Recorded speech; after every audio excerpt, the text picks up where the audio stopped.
শিৱসাগৰত এখন medical college আমাক খুব প্ৰয়োজন আৰু এই মেডিকেল কলেজখনত এইমছৰ নিচিনাকৈ এটা ইউনিট আমি ইয়াত আনিব পাৰিবৰ কাৰণে আমি পৰাৰ কাৰণে যত্ন কৰিম। ইঞ্জিনিয়াৰিং কলেজ এখন যাতে ইয়াত ইমিডিয়েট অনা হয়, ইয়াত যাতে হেলিপেড বিচাৰি পেলাই যাতে মানুহে ঘূৰি ফুৰিব নালাগে। ইয়াত আমি বিভিন্ন উদ্যোগ, যিবিলাক উদ্যোগ ইয়াৰ এই জেগাৰ লগত আমাৰ ডাউন ষ্ট্ৰীমৰ লগত মিলা তেনেকুৱা উদ্যোগ আমি ইয়াত আনিব লাগিব। মানে ইয়াৰ উদ্যোগবিলাক অলপ বেলেগ ধৰণৰ উদ্যোগ হ'ব। এইবিলাক হৈছে আপোনাৰ ৱেটলেণ্ডত কৰা উদ্যোগবিলাক আমি ইয়াত কৰিব পাৰিম। উঠি অহা প্ৰজন্মই কাজিয়া পচালটো নিবিচাৰে। তেওঁলোকৰ শিক্ষা দীক্ষাত আগবঢ়াটো বিচাৰিছে, তেওঁলোকে চিকিৎসাত আগবঢ়াটো বিচাৰিছে, তেওঁলোকে কৃষি ক্ষেত্ৰত আগবঢ়াটো বিচাৰিছে, তেওঁলোকৰ ইকনমিক ডেভেলপমেণ্টটো তেওঁলোকে বিচাৰিছে। নমস্কাৰ, মই জিয়াৰুদ্দিন আহমেদে টাইমেটৰ সমূহ দৰ্শকক স্বাগতম জনাইছোঁ। ষ্টাৰ চিমেণ্ট প্ৰেজেণ্ট পাৱাৰ্ড বাই প্লাই ষ্ট'ৰ নেতাৰ সৈতে 24 ঘণ্টা। মই বৰ্তমান উপস্থিত আছোঁ শিৱসাগৰ বিধানসভা সমষ্টিত আৰু মোৰ সৈতে উপস্থিত আছে শিৱসাগৰ বিধানসভাৰ সমষ্টিৰ NDAৰ প্ৰাৰ্থী প্ৰদীপ হাজৰিকা ডাঙৰীয়া।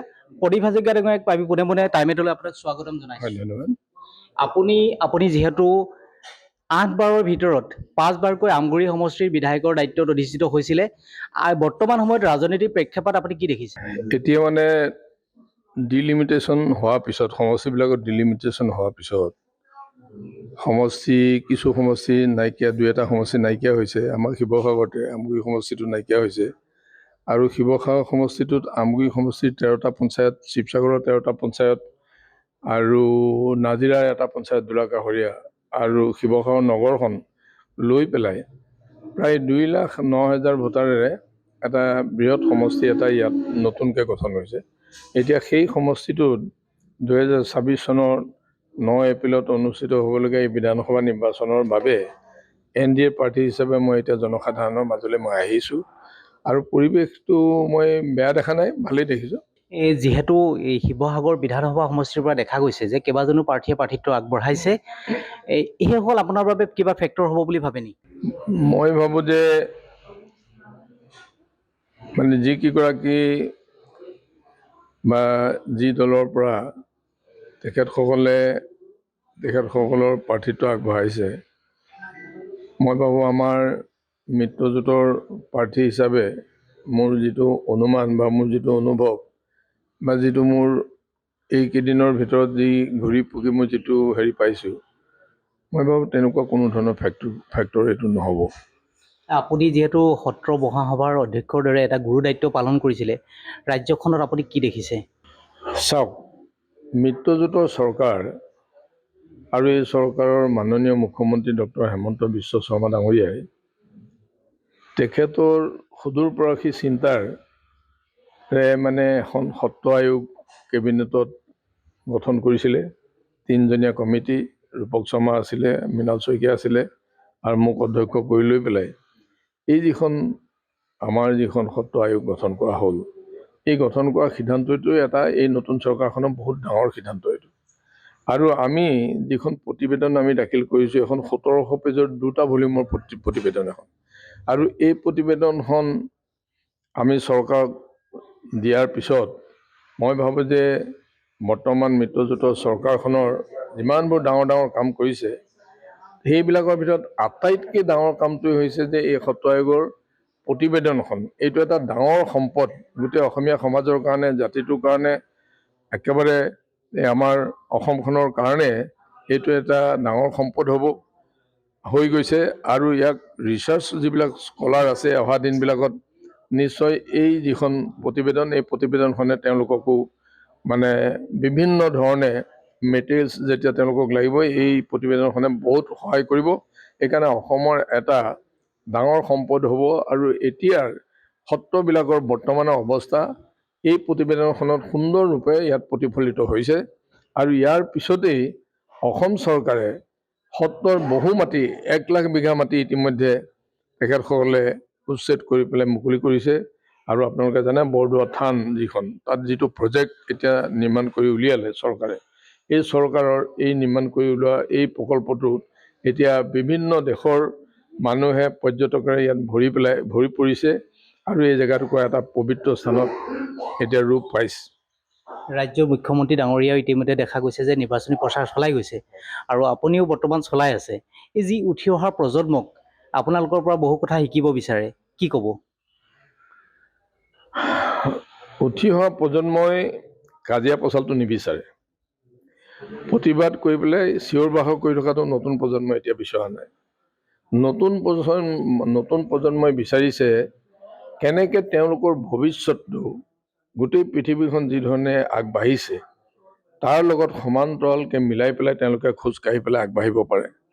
এতিয়া তেওঁলোকে তেওঁলোকৰ শিক্ষা দীক্ষাত আগবঢ়াটো বিচাৰিছে, তেওঁলোকে চিকিৎসাত আগবঢ়াটো বিচাৰিছে, তেওঁলোকে কৃষি ক্ষেত্ৰত আগবঢ়াটো বিচাৰিছে, তেওঁলোকৰ ইকনমিক ডেভেলপমেণ্টটো তেওঁলোকে বিচাৰিছে, ইয়াত পৰিৱেশ ডেভেলপমেণ্টটো বিচাৰিছে, ইয়াত টুৰিজিম ছেক্টৰ ডেভেলপ হোৱাটো বিচাৰিছে, ইয়াত স্বৰ্গদেউসকলৰ যি কীৰ্তিচিহ্ন আছে, আমাৰ যি গৌৰৱ আছে, হত গৌৰৱ উদ্ধাৰ কৰি পেলাই আমাৰ নতুন প্ৰজন্মৰ আগলৈ এইবিলাক লৈ অনাটো বিচাৰিছে।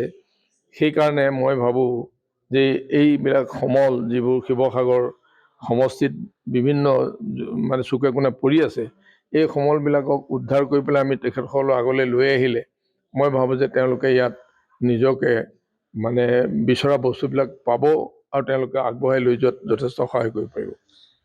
আপুনি এতিয়া দেখা গৈছে যে বহুকেইটা কাৰ্যকাল আপুনি বিধায়কৰ দায়িত্বত আছিলে, বিধায়ক হিচাপে আছিলে, কিন্তু বিগত সময়তো আপুনি আমগুৰি সমষ্টিৰ বিধায়ক আছিলে। কিন্তু অসমৰ ৰাইজে বা আমগুৰিবাসী বা শিৱসাগৰবাসী ৰাইজে জানিব বিচাৰিব যে এই যি 5টা বছৰ আছিলে বা বিগত সময়ত আছিলে, আপুনি কিছু কামৰ খতিয়ান দিব নি? মই মানে 2-3টামান কথা গোটেই কামবিলাকৰ কথাটো মই ক'ব খোজা নাই, কিন্তু আমগুৰিৰ এটা ডাঙৰ সম্পদ হৈ গ'ল আমি ৰূপনগৰত যিটো আমগুৰি ভৱন নিৰ্মাণ কৰিছোঁ, 5তলীয়া যিটো ভৱন, আমি এই ভৱনটোৰ পৰিকল্পনা কৰিছিলোঁ 1985-ত, 87-ত আমি মাটি লৈছিলোঁ আৰু দিল্লীত থকা, কলকাতাত থকা, বম্বেত থকা যিবিলাক অসম ভৱন, সেই ভৱনৰ নিচিনাকেই সেই ভৱন যি ধৰণে ব্যৱহাৰ হয় তেনেকুৱা ধৰণে যাতে আমগুৰি সমষ্টিৰ মানুহে ইয়াক ব্যৱহাৰ কৰি বিভিন্ন দিশত তেওঁলোক যাতে ওলাই যাব পাৰে তাৰ কাৰণে নিৰ্মাণ কৰিছিলোঁ। আৰু এইটো এতিয়া মাননীয় মুখ্যমন্ত্ৰী হেমন্ত বিশ্ব শৰ্মা ডাঙৰীয়াৰ এখন লিখিত সুন্দৰ পত্ৰেৰে আমি এইটো দুৱাৰ মুকলি কৰিছোঁ আমি ৰাইজৰ কাৰণে। এইটো মই ভাবোঁ যে এটা বিৰাট ডাঙৰ সম্পদ। দ্বিতীয়তে আমগুৰিত আমি 70 মেগাৱাটৰ যিটো ছ'লাৰ প্ৰজেক্ট যিটো আমি নিৰ্মাণ কৰি উলিয়ালোঁ প্ৰায় 200-300 কোটি টকাৰ, সেইটো এটা ডাঙৰ সম্পদ। আমগুৰিত ষ্টেডিয়াম যিখন নিৰ্মাণ কৰি পেলাই উলিওৱা হ'ল, এইটো এটা বৃহৎ সম্পদক উঠি অহা প্ৰজন্মৰ কাৰণে বৰ ডাঙৰ সম্পদ। ইয়াৰ উপৰিও আমি যিমানবিলাক ব্ৰিজ আছিলে, ব্ৰিজবিলাক আমি ৱেল কানেক্টেড আমি কৰি দিছোঁ যাতে জনসাধাৰণ ইপাৰ সিপাৰ হ'ব পাৰে। লগতে মই এটা কথা ক'ব লাগিব যে শিৱসাগৰ সমষ্টিত আমি আমগুৰি সমষ্টি থাকোঁতেই ৰুদ্ৰসিংহ ক্ৰীড়া প্ৰকল্পখন আমি নিৰ্মাণ কৰিবলৈ বিধানসভাত আমি বহুবাৰ এইটো প্ৰশ্ন আনিছিলোঁ আৰু আমাৰ প্ৰশ্নৰ আঁত ধৰিয়েই সৰ্বানন্দ সোণোৱাল ডাঙৰীয়া মুখ্যমন্ত্ৰীতেই ফাইনেন্স মিনিষ্টাৰ হেমন্ত বিশ্ব শৰ্মা ডাঙৰীয়া আছিলে, তেখেতসকলে ইয়াতে আৰ্থিক সাহাৰ্য আগবঢ়ালে আৰু আমি জয়সাগৰ হস্পিটেলৰ সন্মুখত অতি সুন্দৰভাৱে মানে এই ষ্টেডিয়ামখন নিৰ্মাণ কৰা হৈছে। আৰু 2021-ৰ পিছত আমাৰ ডক্টৰ হেমন্ত বিশ্ব শৰ্মা ডাঙৰীয়াই এই ষ্টেডিয়ামখন নিৰ্মাণ কৰিবৰ কাৰণে আৰু 50 কোটি টকা ইয়াত আগবঢ়ালে। এইটো এটা গোটেই আমাৰ শিৱসাগৰ সমষ্টিটোৰ কাৰণে বা শিৱসাগৰ জিলাৰ কাৰণে এটা বহুত ডাঙৰ সম্পদ হ'ব। ইয়াত ছুইমিং পুল আছে, ইয়াত ডাইভিং পুল আছে, ইয়াত ইনডোৰ ষ্টেডিয়াম আছে, ইয়াত ফুটবল ষ্টেডিয়াম আছে, ইয়াত এথলেটিক্স ট্ৰেকছ আছে আৰু ইয়াৰ লগত ক্ৰিকেট গ্ৰাউণ্ড লগ লাগি থাকিব আৰু হকী গ্ৰাউণ্ড, এই দুটাও ইয়াত লগতে আহিব। এখন ৰূপহী পথাৰতে নিৰ্মাণ কৰা হৈছে। মই ভাবিছোঁ এইখিনি কেইটামান মই আমাৰ সময়ত কৰা কাম আপোনালোকৰ আগত দাঙি ধৰিলোঁ। তাৰ বাহিৰে অন্য কামবিলাক অন্য সমষ্টিত যেনেকৈ হৈছে তাতকৈ মোৰ সমষ্টিত কোনো গুণে কম হোৱা নাই, বৰঞ্চ বেছিকেই কামবিলাক কৰা হৈছে। অনুষ্ঠান প্ৰতিষ্ঠান, অফিচ কাছাৰী, ৰাস্তা বাট পথ, বিভিন্ন বিদ্যালয়বিলাক, এইবোৰ কামবিলাক কৰা হৈছে তাত। আৰু এই এটা কথা মনলৈ আহিলে হঠাতে, আপোনাক যিহেতু আজি আপোনাৰ লগতে আছোঁ আমি, এতিয়া দেখা পাইছোঁ ৰাইজৰ ওচৰত যিটো ভোট বিচাৰি যোৱা এটা প্ৰক্ৰিয়া, আপুনি ভাষণৰ প্ৰসংগত কৈছিল যে আমি ভোটটো আপোনাৰ ওচৰত ভিক্ষা বিচাৰি আহিছোঁ। যেনে ৰাজনৈতিক নেতাসকলে যেতিয়া এই ভোট বিচাৰি যোৱাৰ যিটো প্ৰক্ৰিয়া, আপুনি এজন জ্যেষ্ঠ ৰাজনৈতিক নেতা হিচাপে এই প্ৰক্ৰিয়াটোৰ সন্দৰ্ভত কি ক'ব? নাই, প্ৰকৃত সত্যটোকেই ৰাইজক ক'ব লাগিব। আমি আচলতে প্ৰতিজন মানুহৰ পৰাই তেওঁলোকৰ গুৰিলৈ গৈ আমি ভোট ভিক্ষাই কৰিব লাগিব।